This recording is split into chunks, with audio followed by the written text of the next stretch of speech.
তবে মেয়ের জামাই তো অনেক কিছু মন চাইলেও বলতে পারি না, আবার একবারে না বললেও চলে না। প্রথমে মঞ্চে দাঁড়িয়েই বলতেছে, কয় আসছি শ্বশুরের দাওয়াতে, তো ভাবছিলাম যে জামাই দিয়ে বন্ধন আগে করব, তারপরে শ্বশুর আস্তে আস্তে যাইব, উনি মুরব্বী মানুষ। কিন্তু জামাই যাবার নিচে থেকে বসে কইতেছে যে আপনি থাকবেন আর কয়দিন, যা করার আগেই কইরা শেষ দেন, তারপরে আমি যা করার করতেছি। এই কথা কয়ে সেরাই স্টেজে উঠে উনি আবার আমারে অপবাদ দিতেছে। আসলে কি কমো, ওই জামাই শ্বশুর গেছে ঢাকা শহরে একটা কাজে বেড়াইতে। শীতের হইল দিন, মাঘ মাসের শীত যখন আসে বাজান, কম্বল মুড়া দেশ হইলেও শীতে কুলায় না।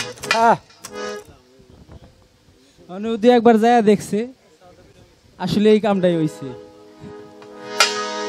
গেছে পরে চিন্তা করছে জামাই শ্বশুর দুইজনে হোটেল রুম ভাড়া হলো 500 টাকা করে, 2টা রুম নিতে গেলে 1000 টাকা খরচ।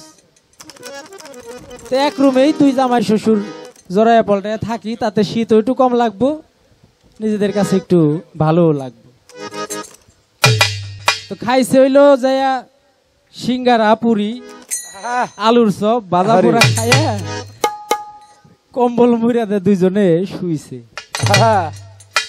শোয়ার পরে জামাইয়ের তো ভাজা পোড়া খাইয়া পেটের মধ্যে তো এমনিতে একটু গ্যাস গ্যাস ভাব হইছে, তো আস্তে করে একটা বাতাস ছাড়ছে।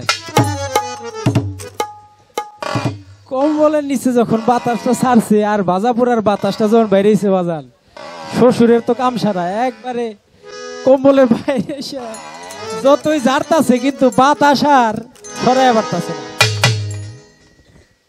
জামাইরে ধাক্কা উঠাইছে বাজান,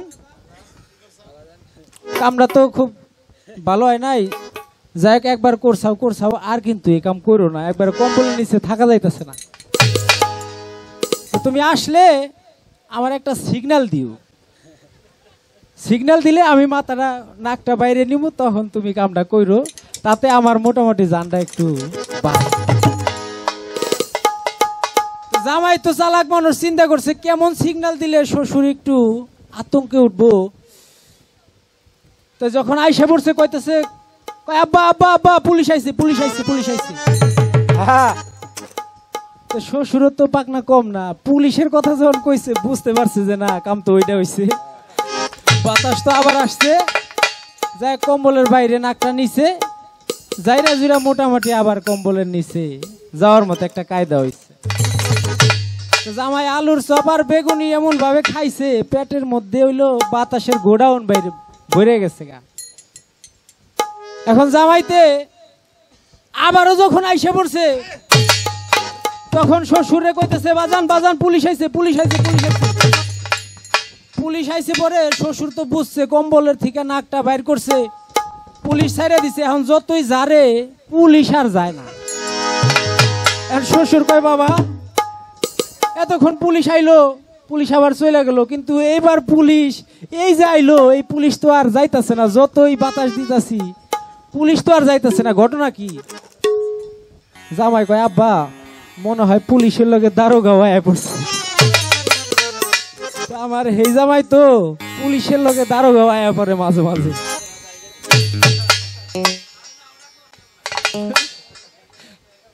কারণ হইলো তলে থেকে কয় এক কথা, উপরে উঠে সেটাই হে কথা ভুলা জায়গা।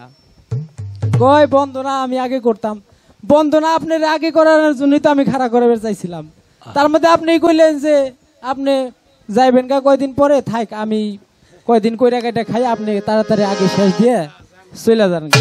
তা আমি চিন্তা করলাম যে আমি মুরব্বী মানুষ, আগে তো সিরিয়াল আমারই, যদিও যাওয়ার আসার কোনো সিরিয়াল নাই, তারপরও সিরিয়াল মুরব্বী হিসেবে শ্বশুর হিসেবে তো আমারই আগে সিরিয়াল নাকি। ভাবছিলাম যে আমি আগে আগেই বিদায় নেই, তা জামাই যে ওইটা সেটা আবার এইরকম অসেরা গল্প শুরু করবো, আমি তো এটা বুঝতে পারি নাই। যাক তারপরেও মেয়ের জামাই তো, মেয়েটা যখন দিছি, হ্যাঁ জামাইয়ের ঘরটা তো বড়, মেয়েটাও যখন দিছি আমি তো ঠেকা পড়ে গেছি। যাক বাজান, তুমি আমার মেয়ের জামাই হিসেবে যেহেতু সাব্যস্ত করছি, তুমি থাই হো, পারলেও থাই হো, না পারলেও থাই হো। তুমি কইছাও না যে সম্পর্ক হয় থাকবো নাইলে থাকবো, আমিও কই তুমি আমার জামাই হিসেবে থাই হো, নয় থাই থাকে আর যাইও না, এটাই আমি চাই। প্রশ্ন করছিলাম বড় পীর মায়ের গর্ভে থাকা অবস্থায় মুরিদ করলো, জবাব দিছে। ভালো লাগছে না আপনাদের কাছে? ভালো লাগছে, যদিও এটা যুক্তির কথা। কয় তাগো কোনো মাজার নাই, ফেরেশতাগো তো আসলেই কোনো মাজার হয় না। সেটা যদি আমাদের মতো মানুষ হইতো, সে যদি বড় পীর আব্দুল কাদের জিলানীর কাছে মুরিদ হইতো, তাহলে তারে খেলাফত দিত, সেও পিসাব হইতো, সে মারা গেলে তারও মাজার হইতো। কিন্তু আগুন, পানি, মাটি, বাতাস, নূর, যেই পাঁচটা জাত দ্বারা আমরা সৃজন, ওই জাতকে যদি কেউ মুরিদ করে, নিজের আয়ত্ত করে, সে তার তো আর কোনোদিন মাজার হওয়া সম্ভব। তাই ধন্যবাদ জানাই যে জাগা মতো প্রশ্নটা করছিলাম, জাগা মতো জবাবটা যে পাইছি, এর জন্য সাবাস বাপের বেটা। এখনো যে স্মৃতি ভাঙ্গে না, এর জন্য ধন্যবাদ। এবার আমারে প্রশ্ন করছে, বড় পীর আব্দুল কাদের জিলানীর ঘটনা তো কইলামই, হযরত খাজা মঈনুদ্দিন চিশতি তিনিও মায়ের গর্ভে থেকে আল্লাহর ওলি। তিনি যখন মায়ের গর্ভে, হঠাৎ করে মায়ের অন্ধকার ঘরটা আলোকিত হয়ে গেল। মা জননী জিকির অবস্থায় দেখতে পারলো যে অন্ধকার ঘরটা আলোকিত, কিন্তু কোথা থেকে আলো আসে এইটা আর মা জননী খুঁজা পায় না। অবশেষ তার কপালের দিকে, এই ললাটের দিকে যখন তাকাইলো, তখন তিনি দেখতে পারলো যে আমার ললাট থেকেই আলোটা আসতেছে, এবং সেই ললাটের মধ্যে কিছু হরফ লেখা ছিল। সেই হরফের শাব্দিক অর্থই বা কি, সেই বিষয়ে কথা বলার জন্য চেষ্টা করব। আগে খাজা বাবার একটা গান ছোট করে গাই, তারপরে তার কথার ভিতরে যাই।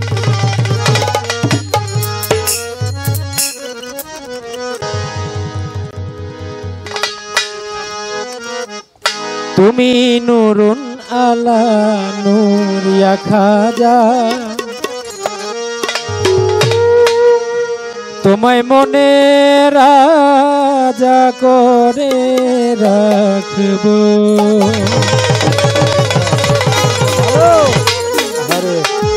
হৃদয়ে তোমার ছবি আঁকব, হৃদয়ে তোমার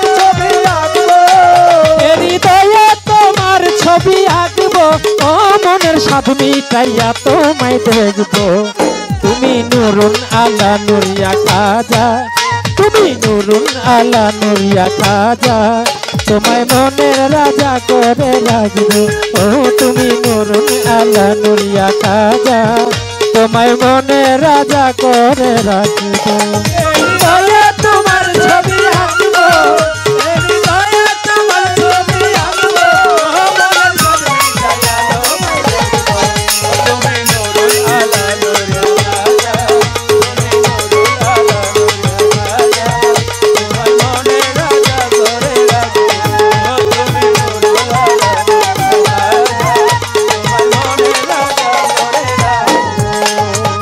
মদিনাতে বিদায় নিল নূর নবী আম্বিয়া, ভারতবর্ষে উদয় খাজা সুলতানুল আউলিয়া। মদিনাতে বিদায় নিল নূর নবী আম্বিয়া, ভারতবর্ষে উদয় খাজা সুলতানুল আউলিয়া। নবী হইতে নবুয়তের হইল খতম, বেলায়েতে খাজা বাবার হলো আগমন। নবী হইতে নবুয়তের হইল খতম, ওরে বেলায়েতের খাজা বাবার হলো আগমন। নবীর ছিল নবুয়তি, খাজা বাবার বেলায়তি, শরীয়তে নামাজ পড়ো, তরিকতে মুর্শিদ ধরো, হাকিকতে হক প্রতিষ্ঠা হইবে তোমার, মারে ফতে আল্লাহ নবীর পাইবে দিদার।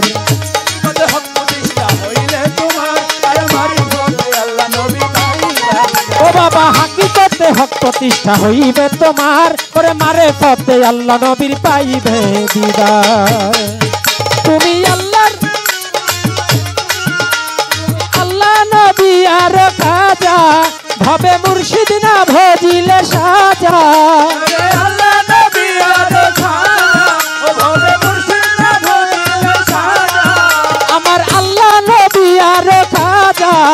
হবে মুর্শিদ না ভজিলে সাজা ও সাজাই আখেরাতে পাইতে থাকবো তুমি নুরুন আলা নুরিয়া খাজা তুমি নুরুন আলা নুরিয়া খাজা তোমায় মনে রাজা করে রাখবো ও তুমি নুরুন আলা নুরিয়া খাজা তোমায় মনে রাজা করে রাখবো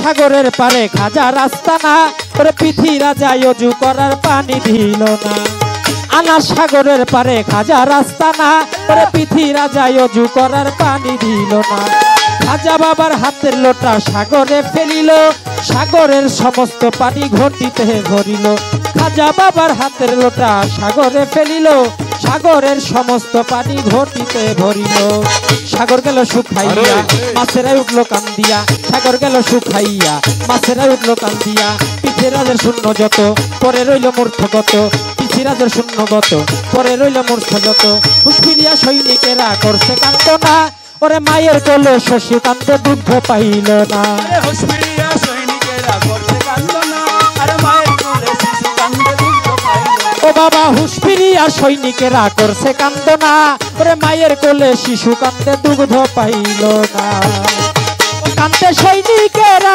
সব জনে ধরে খাজা বাবার চরণে কান্দে সৈনিকেরা সব জনে ধরে খাজা বাবার চরণে কান্দে সৈনিকেরা সব জনে ধরে খাজা বাবার চরণে জীবনে আপনার চরণ সেবায় থাকবো তুমি নুরুন আলা নুরিয়া খাজা তুমি নুরুন আলা নুরিয়া খাজা তোমায় মনে রাজা করে রাখবো ও তুমি নুরুন আলা নুরিয়া খাজা তোমায় মনে রাজা করে রাখবো এই দয়া তোমার ছবি আঁকবো এই দয়া তোমার ছবি আঁকবো ও মনের ছবি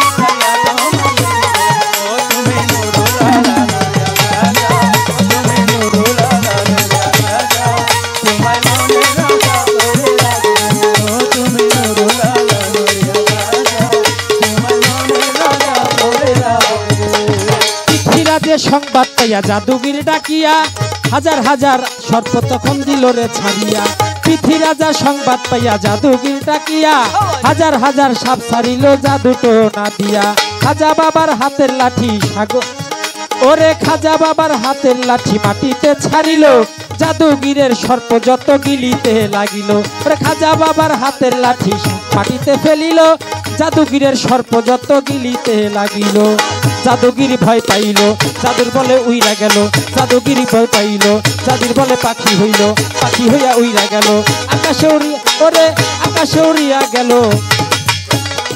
খরম ছুরিয়া গেল আকাশে উড়িয়া গেল আকাশে উড়িয়া গেল পায়ের জুতা ছেড়ে মারলো খরম উড়িয়া গেল আকাশের চূড়ায় পিটাইতে পিটাইতে নামায় খাজা বাবার পায়ে আকাশের চূড়ায় আর পিটাইতে পিটাইতে নামায় খাজা বাবা ওই খরম উড়িয়া গেল আকাশের চূড়ায় পিটাইতে পিটাইতে নামায় খাজা বাবার পায়ে ও তুমি আল্লাহর ওলি খাজা বাবা তুমি আবুলের হৃদয়ে কাবা তুমি আল্লাহর ওলি খাজা বাবা তুমি আবুলের হৃদয়ে কাবা ও বাবা আল্লাহর ওলি খাজা বাবা তুমি আবুলের হৃদয়ে কাবা ও বাবা চরণ ধুলা গায়ে মাগবো তুমি নুরুন আলা নুরিয়া খাজা তুমি নুরুন আলা নুরিয়া খাজা তোমায় মনে রাজা করে রাখবো ও তুমি নুরুন আলা নুরিয়া খাজা তোমায় মনে রাজা করে রাখবো হৃদয়ে তোমার ছবি আঁকবো হৃদয়ে তোমার ছবি আঁকবো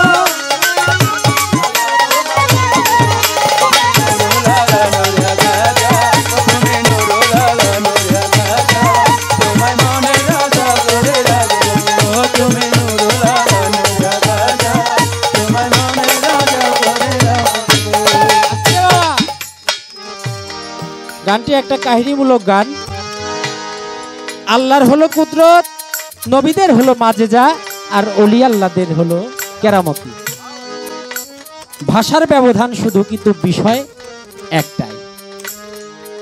তেমনি করে হযরত খাজা মঈনুদ্দিন চিশতি এই ভারতবর্ষে এসে তিনি যে ইসলাম ধর্ম প্রচার করেছেন, পৃথিরাজ, এই পৃথিরাজের সাথে তার একটা যুদ্ধ হয়েছে। আপনারা সেই ঘটনা জানেন, সেই ঘটনায় আমি যাব না, কিন্তু গানের মধ্যে যে বিষয়টা উঠে আসছে, আনা সাগরের পারে হযরত খাজা মঈনুদ্দিন চিশতি তার ভক্তবিন্দু নিয়ে যখন অবস্থান করতেছে, পৃথিরাজ হযরত খাজা মঈনুদ্দিন চিশতিকে ওযু করার জন্য পানি দিবে না। তা আমার খাজা বাবা বলল, হে পৃথিরাজ, আমি তোমার কাছে অনুরোধ করতেছি, আমার হাতের যে একটা লোটা আছে, এই এক লোটা পানি আমি তোমার কাছে চাই, কারণ এই এক লোটা পানি দিয়ে আমি ওযু করার জন্য আমার প্রয়োজন। তখন পৃথিরাজ মনে মনে ভাবে যে এত বড় আনা সাগরের পানি, অফুরন্ত পানি যেখানে, সেখানে এক লোটা পানি নিলে তো আর তেমন কোনো ক্ষতি আমার হবে না। ঠিক আছে, আমি মেনে নিলাম, আপনি এক লোটা পানি আনা সাগর থেকে আনেন।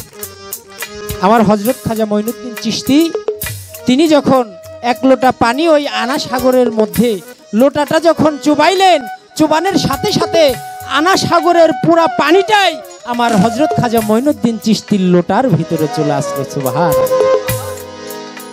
আনা সাগরের মধ্যে যত মাছ ছিল, সমস্ত মাছ পানি শূন্য হয়ে গেল, ছটফট ছটফট করতে লাগলো। দলিল প্রমাণ করে মায়ের স্তনের মধ্যে যে দুগ্ধ ছিল, দুগ্ধটাও সেদিন শুকিয়ে গিয়েছিল। বাচ্চারা হাহাকার করতে লাগলো, কান্নাকাটি করতে লাগলো, মাটি ফেটে গেল। আমার হযরত খাজা মঈনুদ্দিন চিশতি সেখানে বসে রইল।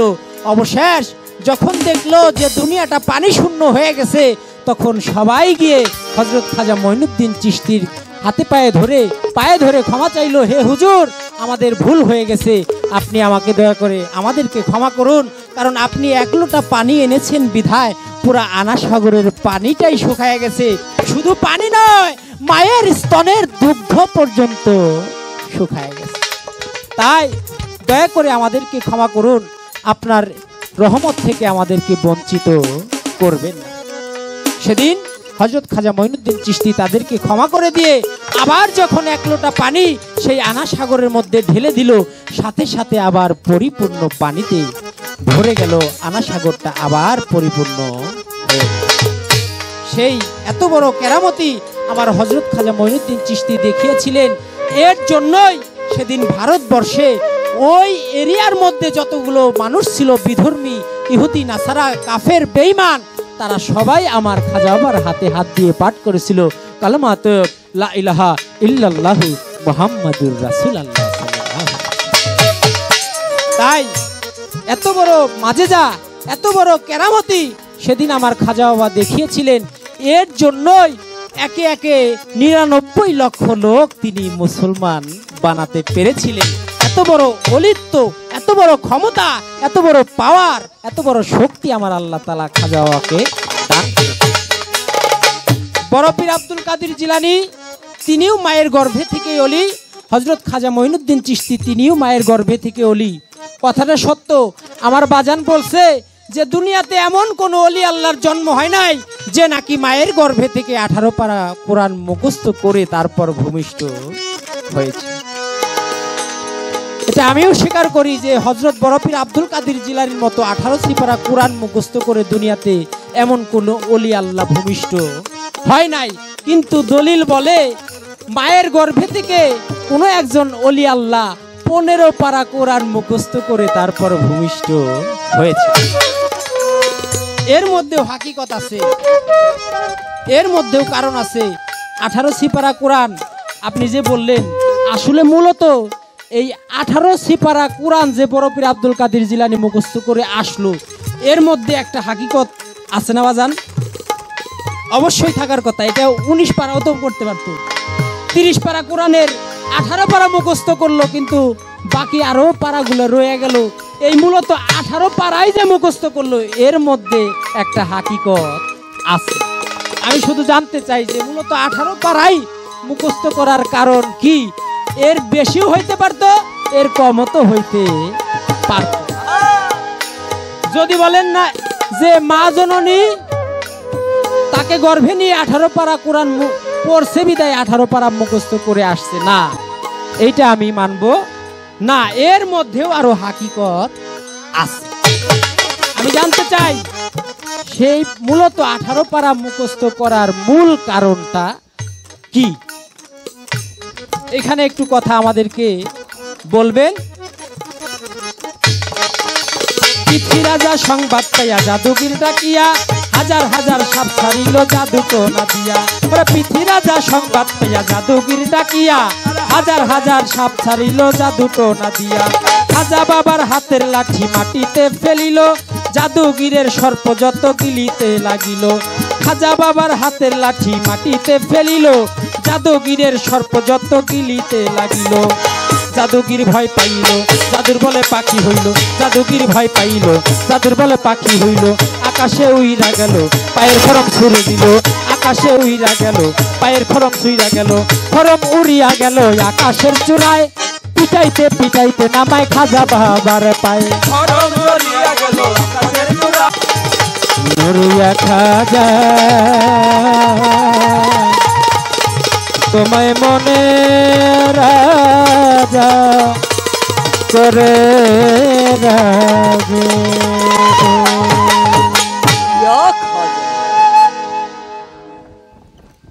আগুন লাগিলে আগুন নিভাই কেমন করে? আগুন লাগিলে আগুন নিভাই কেমন করে? ওমর আল্লাহ রে খাজা বাবার আগুন জারণ করে। ওমর আল্লাহ রে খাজা বাবার আগুন জারণ করে। ওমর আল্লাহ রে আগুন জ্বললে আগুন নিভাই কেমন করে? আগুন জ্বললে আগুন নিভাই কেমন করে? ওমর আল্লাহ রে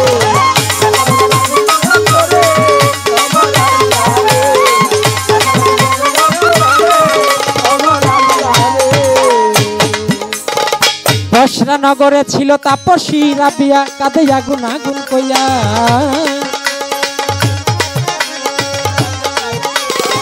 বসরা নগরে ছিল তাপসী রাবিয়া, কাঁধে আগুন আগুন কইয়া।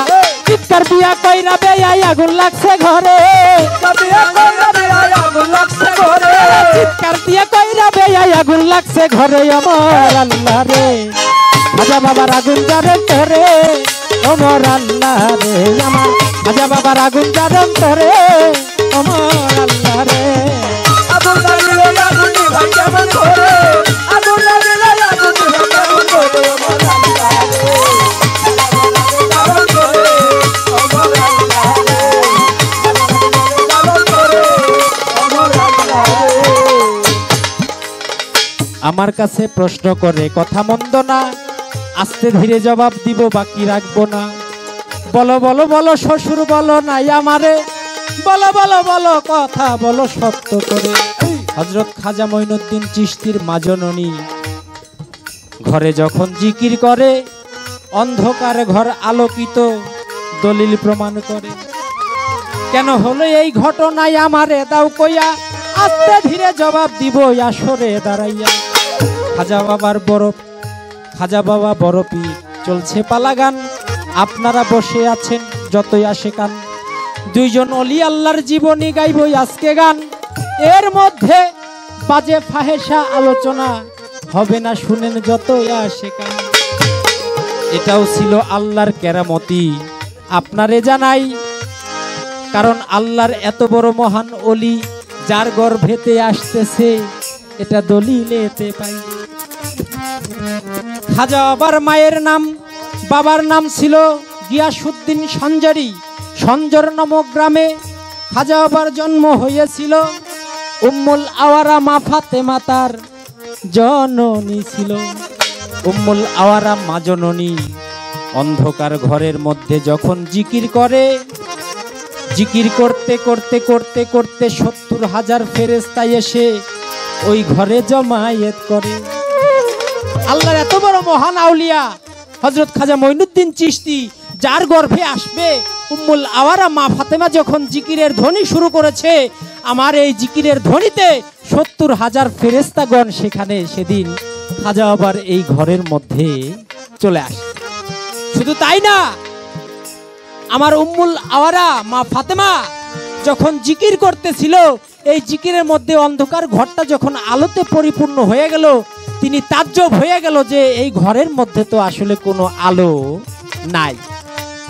তারপরেও এই অন্ধকার ঘরটা আলোকিত হলো, কোথা থেকে এই আলোটা আসে? হঠাৎ করে তাকিয়ে দেখে উম্মুল আওয়ারা মা ফাতেমায় তার ললাট মুবারক হতে এই আলো প্রস্ফুটিত হইয়া যায়। তার ললাট থেকে সে যখন দেখলো যে অন্ধকার ঘরটা আলোকিত, কিসে থেকে আলোকিত হইল? তার ললাটের দিকে নজর পড়লো, দেখলো এই ললাট থেকে তার অন্ধকার ঘরটা আলো, নূরের ঝলমল ঝলমল ঝলকানি তার ললাটের মধ্যে তিনি অনুভব করতেন। আতঙ্কিত হইয়া মায় রহিল তাকাইয়া, মনে মনে একটু ভয় পেয়েছে, শুনেন না বসিয়া। অন্ধকার ঘরটা যখন বাবা আলোকিত হয়ে যায়, কোথা থেকে আলোটা আসে সে যখন দেখতে না পারে, তখন তার মনের মধ্যে একটা ভয়ের সৃষ্টি হয় না? তেমনি মা জননীরও এই ভয়ের সৃষ্টি হয়েছিল, কিন্তু পরক্ষণেই যখন দেখতে পারলো যে তার ললাট থেকে এই আলোটা আসতেছে, তখন তার ভয়টা দূরীভূত হইয়া সে বুঝতে পারলো যে আমার গর্ভে অবশ্যই মহান একজন ব্যক্তিত্ব আসতেছে, তা না হইলে আমার দ্বারা এই অন্ধকার ঘর আলোকিত করা সম্ভব হতো না। সেদিন এই অন্ধকার ঘরটা যে আলোকিত হয়েছিল, এর জন্য আমার খাজা বাবার মায়ের আলাদা একটা নাম, একটা উপাধি হয়েছিল, সেই নামটা হলো মাহিনুর। মাহিনুর হলো অন্ধকার ঘরকে আলোদানকারী, অন্ধকারকে আলোদানকারী, এটা হলো মাহিনুর। মায়ের আরেকটা নাম হয়েছিল সেদিন মাহিনুর, এবং কপালের মধ্যে 2টি হরফ লেখা ছিল। তাই এটাও খাজা বাবার জীবনী পড়লে আমরা জানতে পাই। মা, মাহিনুর শব্দ থেকে মিম, মিম হরফ, হে, ইয়া এবং নুন, রে, এই 5টি হরফ সেদিন মায়ের কপালের মধ্যে উঠেছিল যে উনি হলো অন্ধকারকে আলোদানকারী। এত বড় আল্লাহ তাআলার ওলি তার গর্ভে আসতেছে, এই অন্ধকার দূরীভূত হয়ে এখন আমরা আলোর রোশনিতে পরিপূর্ণ হয়ে যাব, দুনিয়াটা আলোতে রূপান্তরিত হয়ে যাবে। এই মাহিনুর শব্দটাই খাজা বাবার মায়ের ললাটে লেখা ছিল। তাই সাধ্য অনুযায়ী জবাব দিলাম, আপনারে জানাই। আমারও প্রশ্ন থাকবে এই জায়গাতে দাঁড়াইয়া, প্রশ্ন একটা করেছি, ওটা হলো পয়েন্ট 18 পারার মূল হাকিকত, শুনেন না বসিয়া। জায়গা মতো প্রশ্ন তো রইয়াই গেছে, আপনারে জানাই। কেরামতির কথা যে খুতু আসছে, নূরের কথা যেহেতু আসছে, আপনারে শুধাই। দুনিয়াতে আমরা দোকানে গিয়ে বাকি খাই না? দোকানে গিয়া টাকা পয়সা না থাকলে কই কাকা দেন আজকে সদাই, আমি আগামীকাল দিয়ে যাবো, নাইলে বেতন পাইয়া দিয়ে যাবো, খাই না? ওই রকম বড় পীর আব্দুল কাদের জিলানী চলে গেছে একটা হোটেলে। হোটেলে আবার একা একা যায় নাই, বড় পীর আব্দুল কাদের জিলানীর মায়, উনি এই বগলতলার নিচে 40টা স্বর্ণ মুদ্রা দিয়ে দিছিল উনি যখন বাগদাদ শহরে মাদ্রাসায় পড়ার জন্য যায়। যাওয়ার পরে ওই 40টা সোনা মোহর যখন শেষ হয়ে গেল, বড় পীর আব্দুল কাদের জিলানী আর কোনো কিছু খাইতে পারে না, তার কাছে তো কোনো টাকা নাই, কিনা যে খাইবো আর কোনো টাকা পয়সা তার কাছে নাই। তখন কি করলো বড় পীর আব্দুল কাদের জিলানী? অনাহার, 1 দিন 2 দিন অনাহার, 3 দিনের মাথায় আল্লাহ তাআলা ডাক দিয়া বলে, হে বড় পীর, আপনি চলে যান ওই হোটেলে, আমি আপনার ঋণ পরিশোধ করব, আপনি হোটেলে যাইয়া বাকি খান। বড় পীর আব্দুল কাদের জিলানী আল্লাহর হুকুম পাইয়া চলে গেল হোটেলে। হোটেলে যাওয়ার পরে হোটেলের মালিক তারে খাওন দেয় না। যখন খাবার তারে দেয় না, বড় পীর আব্দুল কাদের জিলানী মনে মনে কয়, আল্লাহ পাঠাইলো আমারে বাকি খাওয়ার জন্য এই হোটেলে, হোটেলের মালিক আমারে খাইতে দেয় না, তাইলে আমি কি না খেয়ে থাকুম? পরে বারবার বলা সত্ত্বেও বড় পীরকে যখন খাবার দেয় না, বাকি দেয় না, তখন বড় পীর আব্দুল কাদের জিলানী ওইখানে একটা কেরামতি দেখাইছিল, একটা মাজেজা দেখাইছিল। আমি জানতে চাই সেখানে ঘটনাটা ঘটাইছিল কি? আল্লাহ তারে পাঠাইলো হোটেলে বাকি খাওয়ার জন্য, তারে বাকি দেয় না কেন? এর মধ্যে কারণ ছিল কি? আর ওই দিনকে বড় পীর আব্দুল কাদের জিলানী কি না খাইয়াই ছিল না, পরে খাবার তার ভাগ্যে জুটছিল? আপনি একটু আমাদের মাঝে এই বিষয়টা ব্যক্ত করবেন। আগুন লাগিল আগুন নিভাই কেমন করে, আগুন লাগিল আগুন নিভাই কেমন করে। রাখো রাখো রাখো, এক একজন এক এক দিকে যাইবা, তাহলে ভালো হবে। কোন এই সমস্ত কি সমস্ত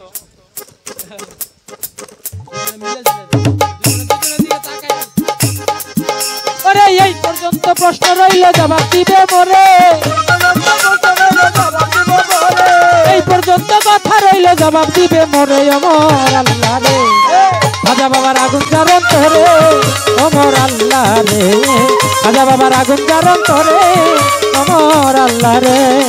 আগুন লাগিলে আগুন নিভাই কেমন করে, আগুন লাগিলে আগুন নিভাই কেমন করে, অমর আল্লাহ রে, খাজা বাবার আগুন জারণ তোরে, অমর আল্লাহ রে। আমার খাজা বাবার আগুন জারণ তোরে, অমর আল্লাহ রে। আমার খাজা বাবার আগুন জারণ তোরে, অমর আল্লাহ।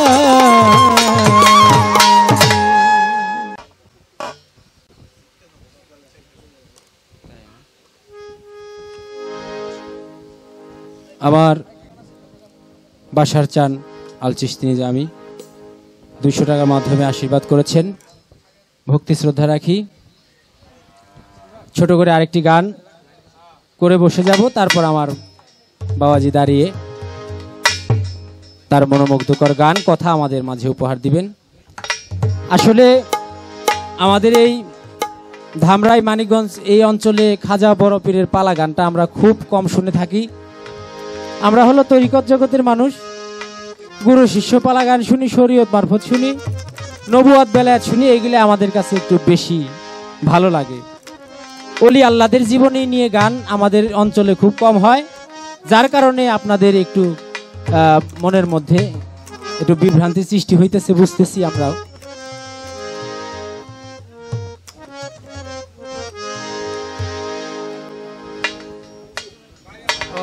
আচ্ছা আচ্ছা, যার বাড়িতে আমরা দাঁড়িয়ে এই অনুষ্ঠান করতেছি, আমার সুজন সরকার ছাত্র, তার যে কাকা, বড় কাকা আমার সেই মিয়া ভাই মুগুর আলী, তিনি মকবুল হোসেন মিয়া ভাই, তিনি এই ক্ষুদ্র কণ্ঠের গান শুনে 500 টাকার মাধ্যমে আশীর্বাদ করেছেন। তার প্রতি আপনাদের সকলের প্রতি ভক্তি শ্রদ্ধা সালাম রাখছি, ধন্যবাদ।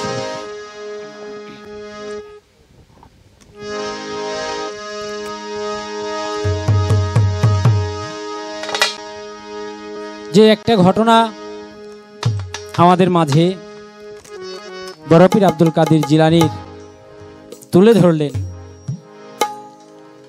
সেখানে দাঁড়িয়ে হযরত খাজা মঈনুদ্দিন চিশতি তার জীবনেও এমন একটি ঘটনা ভক্তদেরকে নিয়ে ঘটে গেছে। সেই ঘটনাটি হলো, হযরত খাজা মঈনুদ্দিন চিশতির কাছে কোনো এক ব্যক্তি গিয়ে মুরিদ হয়েছে। মুরিদ হওয়ার পরে 1 দিন 2 দিন 3 দিন তিনি সেখানে অবস্থান করেছে। অবস্থান করে তিনি বাড়িতে চলে আসবে, এমতো অবস্থায় হযরত খাজা মঈনুদ্দিন চিশতির শরণাপন্ন হয়েছে। চরণ পাশে গিয়ে বলতেছে, বাবা, মাত্র 3 দিন হয় আপনার কাছে বায়াত গ্রহণ করলাম, মুরিদ হইলাম, কিন্তু তরিকত সম্পর্কে আমার তো কোনো কিছুই জানা বোঝা হলো না। কিন্তু আমার তো আবার বাড়িতে কাজ, আমার অফিসিয়াল কাজে চলে যেতে হবে, আমি তো আর আপনার কাছে সময় দিতে পারতেছি না। তবে এই যাওয়ার সময় আপনি যদি আমাকে একটা হুকুম করতেন, তাহলে আপনার হুকুমটা আমি পালন করে আমার জীবনটা পার করতে পারতাম। আবার কবে আপনার সাথে দেখা হবে সেটা তো বলতে পারি না, কুল্লে নাফসিন জায়গাতুল মউত, কখন জানি মৃত্যুর ডাক চলে আসে, যদি আর কোনোদিন আপনার সাথে দেখা না হয়। তাই আপনার কাছ থেকে যেহেতু বিদায় নিব, আপনি একটা হুকুম, একটা ওসিয়ত আমাকে দান করেন। হযরত খাজা মঈনুদ্দিন চিশতি ভক্তকে বলে, বাবা তুমি তো আমার হাতে হাত দিয়েছো, হাত যখন দিয়েছো, তুমি যেই রূপের উপরে তোমার জীবন যৌবন সবকিছু অর্পণ করে দিয়েছো, এই রূপটা, আমার এই চেহারাটাকে তুমি স্মরণ রাখো, মুহূর্তের জন্য তুমি লক্ষ্যভ্রষ্ট হবে না। কারণ মুর্শিদের প্রতিচ্ছবি কোনো ভক্তের হৃদাকাশে যদি জাগ্রত থাকে, ওই ভক্ত কোনোদিনও বিপদে পড়তে পারে না। তার মুর্শিদ যদি সত্য হয়, সেই মুর্শিদের প্রতিচ্ছবি যদি সামনে থাকে, তাহলে ওই ভক্ত তার কোনো বিপদ আসতে পারে না। কথাটা যখন বলছে, ওই ভক্তটা খাজা বাবাকে ভক্তি করে চলে গেছে তার আপন গৃহে। যাওয়ার পরে একদিন, 2 দিন, 3 দিন, হঠাৎ করে পথিমধ্যে আমার খাজা মঈনুদ্দিন চিশতি যখন রাস্তা দিয়ে হাঁটতেছে, হঠাৎ করে হযরত খাজা মঈনুদ্দিন চিশতির পায়ের মধ্যে একটা কাঠের টুকরা এসে লেগেছে। সে একটা হোঁচট খেয়েছে। হোঁচট খাওয়ার পরে যখন খাজা মঈনুদ্দিন চিশতি চক্ষু বন্ধ করেছে যে আমি এই হোঁচটটা খাওয়ার কারণ কি, তিনি দেখলো যে তার সেই ভক্ত, যেই ভক্ত আজকে 3 দিন আগে মুরিদ হয়ে গিয়েছে, সেই ভক্তটা এই দুনিয়ার মায়া ত্যাগ করে পরপারে মালিকের ডাকে সাড়া দিয়ে চলে গেছে। যখন সাড়া দিয়ে চলে গেছে, ওই বড় হযরত খাজা মঈনুদ্দিন চিশতির ভক্তকে মানুষ দাফন কাফন করার জন্য প্রস্তুতি নিয়েছে। তাকে কবরের মধ্যে নামাইছে। নামানোর পরে মাটি মঞ্জিল করে দলিল বলে 40 কদম দূরে আসলে মনকির এবং নকির ওই কবরের মধ্যে ঢুকে 3টি প্রশ্ন করে। মানুষ যখন কবরস্থ করে চলে আসছে, ওই ভক্তকে মনকির নকির গিয়ে জিজ্ঞেস করতেছে, মান রাব্বুকা ওয়া মান দিনুকা ওয়া মান হাজার রাজুলু ওয়া মান নাবিয়া। ওই ভক্তটা কোনো কিছুর জবাব দিতে পারতেছে না, কিন্তু তার মনে পড়ে গেছে যে হযরত খাজা মঈনুদ্দিন চিশতি বলেছিল, ওরে ভক্ত, যত বড় বিপদে, যত বড় নিদানেই পড়ো না কেন, যখন তুমি বিপদে পড়বে, তোমার মুর্শিদের প্রতিচ্ছবি জাগ্রত করে তুমি একবার ইয়া খাজা বলে ডাক দিও, সাথে সাথে আমি ওই জায়গায় গিয়ে উপস্থিত। যখন ওই ভক্তের হৃদয়ের মধ্যে সেই খাজা বাবার প্রতিচ্ছবি জাগ্রত করে সেই ইয়া খাজা বাবা বলে ডাক দিছে যে আজকে তো আমি ফেরেশতাদের কাছে হেরে গেলাম, আমি তো কোনো প্রশ্নের জবাব দিতে পারবো না, এখনই তো আমাকে ওরা আগুনের গুর্জ দিয়ে প্রহার করবে। হে খাজা মঈনুদ্দিন চিশতি, তুমি থাকতে তোমার ভক্তকে ফেরেশতারা মারবে, তা তো হতে পারে না, তাই তুমি আমাকে রক্ষা করো, তোমার মতো বান্ধব এই দুনিয়ায় আমার আর কেউ নাই।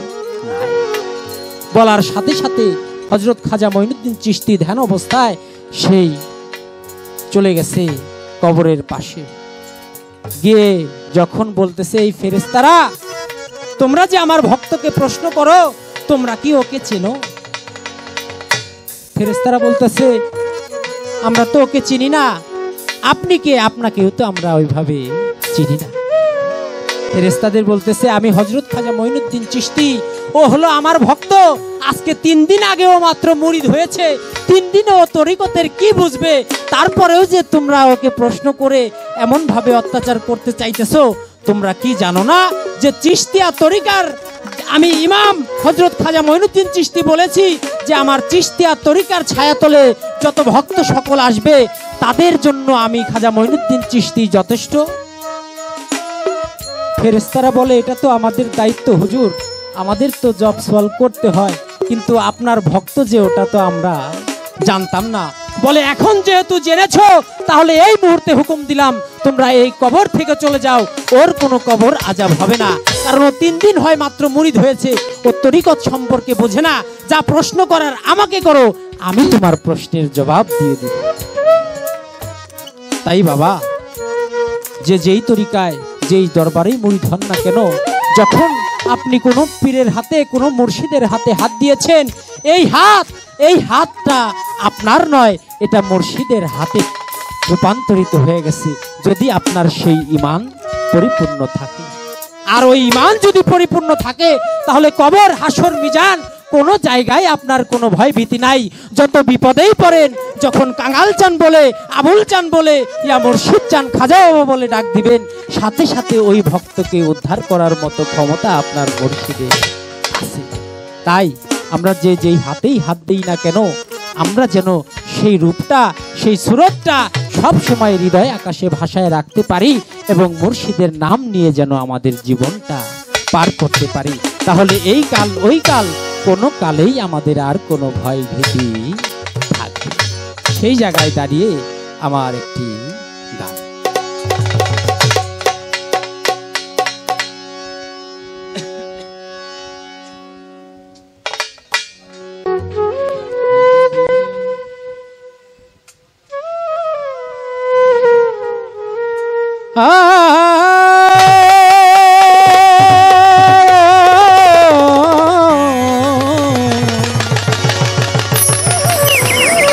আবুল চান দয়াল দরদি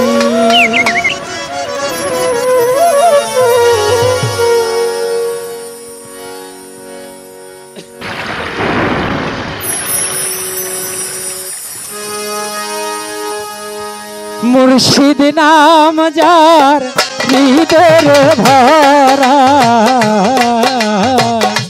ওরে ভবে তার ভরা কি আর চাই রে মারা। ওরে দয়াল নাম যার হৃদয়ের ভরা, এইভাবে তার ভরা কি আর যাই রে হারা। ওরে দয়াল নাম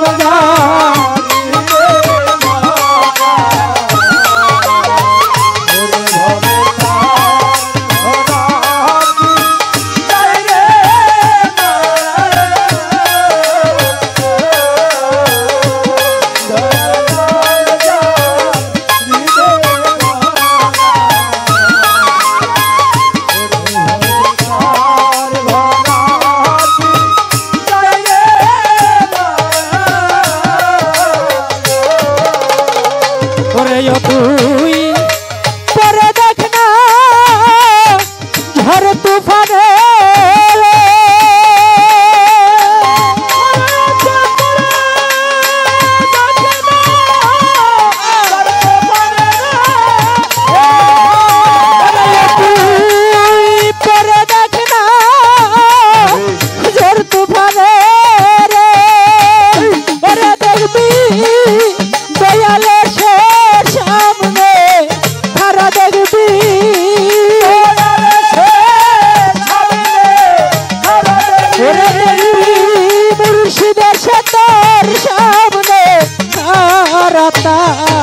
ভরা কি আর যাই রে মারা। কাঙাল চান নাম যার হৃদয়ে ভরা, ওরে ভবে তার ভরা কি আর যাই রে মারা। নাম যার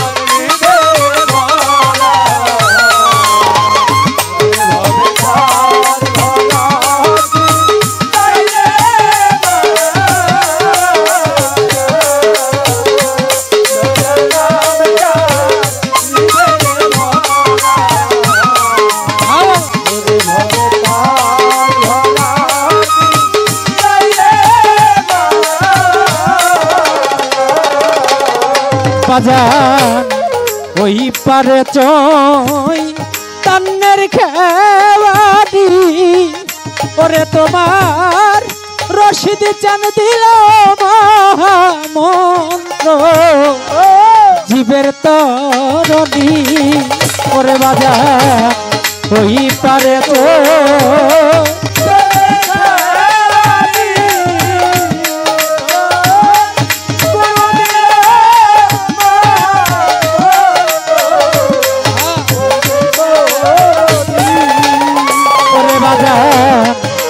ওই পারে চই তান্নের খেওয়ারি বাজান যার যার মুর্শিদ দিল মন্ত্র জীবের তরবি আবুল চাঁদ পার করে না ধনী মানি রে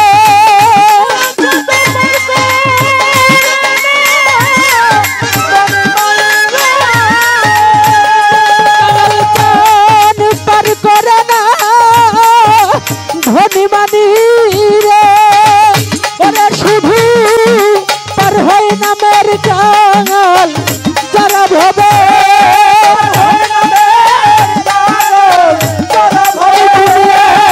পার হয় নামের কাল যারা তার ধরা কি যাই রে মারা ওরে দয়াল নাম যা ভিতরে ভরা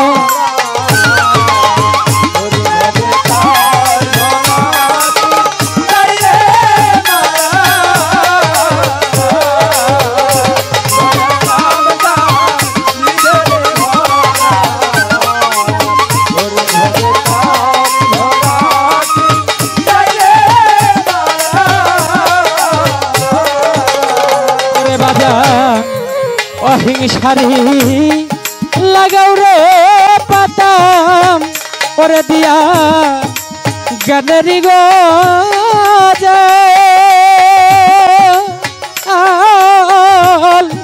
ধৈর্যের গুড়া দিয়া রে মন তুইয়া রাবি জন যান হায় হায় অহিংসারি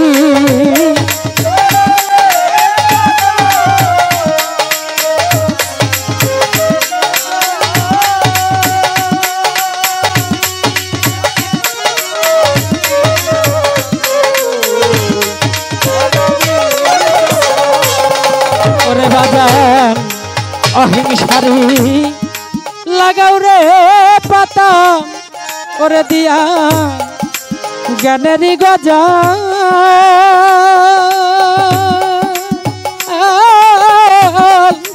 ধৈর্যের গুড়া দিয়া রে মন তুইয়া রাবি জনজাল ওরে তুই দয়াল বলে ডাকছির কাল রে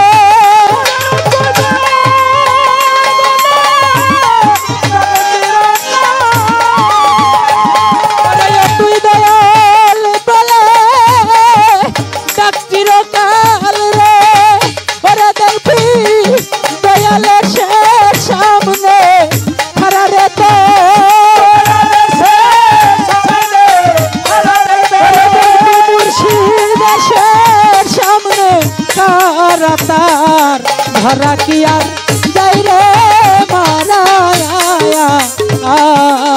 ওরে দয়াল নাম যার ভিতরে ভরা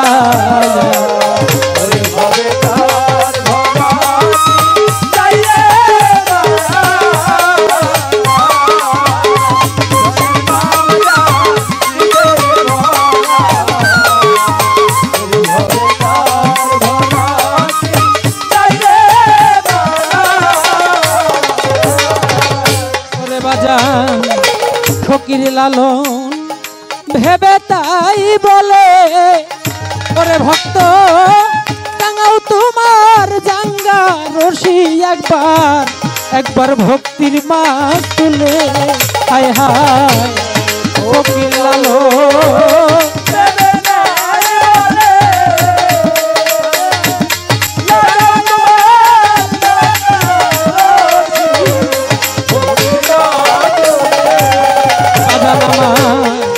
লালন শাহ ফকির ভেবে তাই বলে ওরে ভক্ত টাঙাও তোমার জাঙ্গা রশি একবার ভক্তির মাছ তুলে ওরে তুই করে দেখ না অথই বলে রে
নাম যার হৃদয়ে ভরা ওরে ভবে তার ভরা চাই রে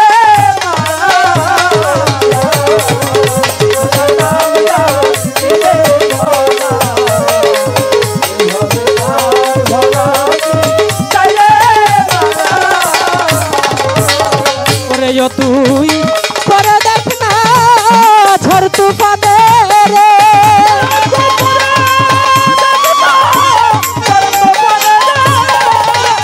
ভক্ত করে দেখ না ঝড় তুফানে রে ও দেখি দয়ালের সে সামনে খারা দেখি ওরে দেখি মুর্শিদের চাঁদের সামনে খারা তার ধরা কি আর কাঙাল চান নাম যার ভিতরে ভরা ওরে ভবে তার ভরা কি আর রে মারায় মুর্শিদ নাম যার ভিতরে ভরা ওরে ভবে তার ভরা কি আর যাই রে মারা